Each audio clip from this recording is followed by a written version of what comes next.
Tadi nge-zoom di mobil. Cepatan ya? Assalamualaikum warahmatullahi wabarakatuh. Salam sejahtera bagi kita semua. Shalom, Om Swastiastu, Namo Buddhaya, salam kebajikan. Selamat pagi, siang, sore, malam, kapanpun video ini diputar. Pada kesempatan yang sangat luar biasa kali ini, kelompok kami akan memaparkan terkait hasil interview dan analisis kelompok kami mengenai kebudayaan negara Malaysia. Nah, saya sendiri yaitu Alivia Jihan. Saya Mutiara Putri. Saya Marisno Prayuda. Dan saya Muhammad Basya Anung Wicaksono. Oke, mungkin bisa di next, Marius.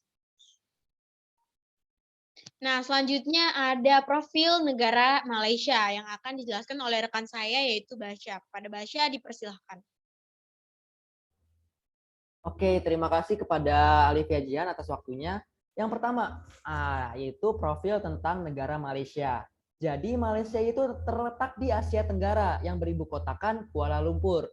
Nah, bentuk pemerintahan pada Malaysia sendiri yaitu monarki konstitusional federal. Kepala negaranya pada saat ini yaitu Yang di-Pertuan Agung Abdullah Sultan Ahmad Shah. Bahasa yang digunakan sehari-harinya yaitu bahasa Malaysia. Kemudian untuk transaksi dan segala macamnya itu menggunakan mata uang yang berbentuk berupa ringgit. Selanjutnya adalah jumlah penduduk yang sebanyak 33.519.406 jiwa. Nah, di Malaysia sendiri juga terdapat berbagai macam agama nih, mulai dari Islam yaitu sebanyak 61,3%, kemudian ada Buddha 19,8%, Kristen 9,2%, Hindu 6,3%, dan yang terakhir agama-agama lainnya sebanyak 3,5%. Next, Marius.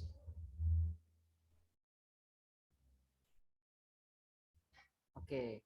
Selanjutnya adalah profil narasumber yang kita gunakan sebagai analisa tentang negara Malaysia. Nah, narasumber ini didapatkan narasumber ini merupakan salah satu kerabat dari salah satu anggota kelompok kami, yaitu saya sendiri. Kemudian saya langsung masuk ke pembahasannya, yaitu tentang profil narasumber. Jadi, narasumber kita bernama Ahmad Nopal Khairullah yang sering diakrab dipanggil Nopal.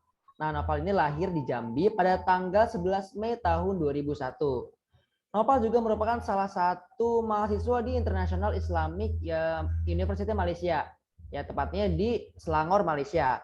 Nah, Nopal ini merupakan salah satu mahasiswa di program studi Political Science, yaitu lulusan S1. Mungkin sekian presentasi tentang profil narasumber, dan selanjutnya akan lanjut oleh rekan saya yaitu Alivia Jian. Kepada Alivia Jian dipersilakan. Baik, terima kasih Basya. Mungkin bisa di next slide dulu, Marius. Oke, selanjutnya ada alasan dan durasi tinggal di Malaysia dari narasumber kami, yaitu Nopal. Nah, jadi Nopal itu sendiri, beliau sudah hampir 2 tahun tinggal di Malaysia nih.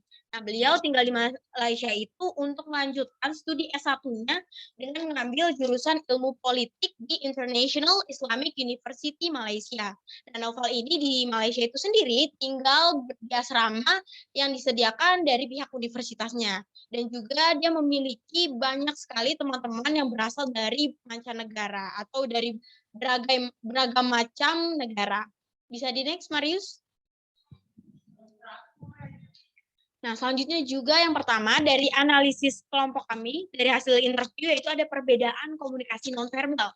Nah, jadi komunikasi nonverbal, perbedaan komunikasi nonverbal yang kami temui antara Malaysia dan Indonesia, yaitu adalah penggunaan klakson, di mana di Indonesia itu sendiri penggunaan klakson pada transportasi, baik mobil ataupun motor, adalah suatu hal yang lumrah dan digunakan intens oleh masyarakat Indonesia saat berkendara. Namun, penggunaan klakson di negara Malaysia itu sendiri menjadi suatu simbol komunikasi nonverbal yang serius, karena di Malaysia itu sendiri masyarakatnya mengartikan klakson itu hanya digunakan untuk keadaan-keadaan yang mendesak atau urgent. Nah, di luar itu, jika seseorang menggunakan klakson terlalu intens atau terlalu sering, maka seseorang tersebut dianggap mengajak ribut atau mengajak berkelahi orang lain, seperti itu. Mungkin bisa di next, Marius. Selanjutnya juga ada permasalahan komunikasi yang akan dipaparkan oleh rekan saya, Mutiara. Silakan, Muti.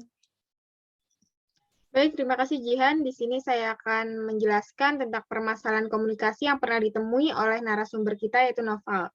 Di Malaysia memiliki beberapa permasalahan komunikasi yang biasa di Indonesia lumrah untuk dilakukan atau disebutkan, tetapi ketika berada di Malaysia, jangan sampai kata ini terucap jika sedang berkomunikasi dengan orang lain, yaitu kata butuh, di mana kata butuh diartikan sebagai perkataan yang kotor bagi orang Malaysia, dan juga memanggil orang dengan sebutan mas atau mbak yang seharusnya jangan dilakukan ketika berada di situasi yang serius atau formal. Narasumber kita menyarankan untuk kita mengganti kata mas atau mbak dengan sebutan kak untuk lebih terkesan sopan. Sekian yang saya jelaskan, kembali ke Jihan. Oke, terima kasih Muti atas pemaparannya. Bisa di next slide, Marius. Nah, selanjutnya ada perbedaan budaya nih antar negara Indonesia dan Malaysia yang akan dipaparkan oleh Marius. Silakan Marius. Oke, terima kasih Jihan. Selanjutnya yaitu perbedaan budaya antar negara Indonesia dan Malaysia. Apa saja itu? Yaitu yang pertama pakaian dan makanan sehari-hari. Untuk pakaian sendiri tidak terlalu beda karena di Malaysia juga beriklim tropis sehingga pakaian yang digunakan menggunakan kain yang agak tipis. Lalu untuk makanan sehari-hari ada sedikit perbedaan dengan Indonesia karena di Malaysia terdapat akulturasi dari negara India dan Cina dan makanan mereka juga memiliki rempah-rempah yang banyak. Lalu Malaysia lebih menghargai budaya negara asal dalam pernikahan sehingga di dalam pernikahan mereka wajib menggunakan pakaian adat yang khas. Lalu masyarakat Malaysia lebih disiplin dan taat peraturan. Seperti halnya ketika berboncengan dilarang untuk duduk miring sehingga untuk menjaga keselamatan penumpang. Lalu disiplin juga menggunakan helm. Lalu tidak ada tukang parkir di Malaysia. Jadi di toko-toko tidak ada tukang parkir. Kalau di Indonesia dimanapun ada toko, disitulah ada tukang parkir. Namun di Malaysia tidak ada tukang parkir. Oke, selanjutnya bagaimana cara mengatasi permasalahan atau konflik antar budaya. Nah, di Malaysia memiliki sentimen negatif seperti ras, suku, dan agama. Nah, walaupun ada sentimen negatif, Malaysia memiliki cara untuk mengatasi permasalahan itu dengan acara kenasionalan. Lalu pemerintah mencanangkan membuat kegiatan olahraga maupun perayaan nasional, sehingga membentuk solidaritas antar masyarakat Malaysia.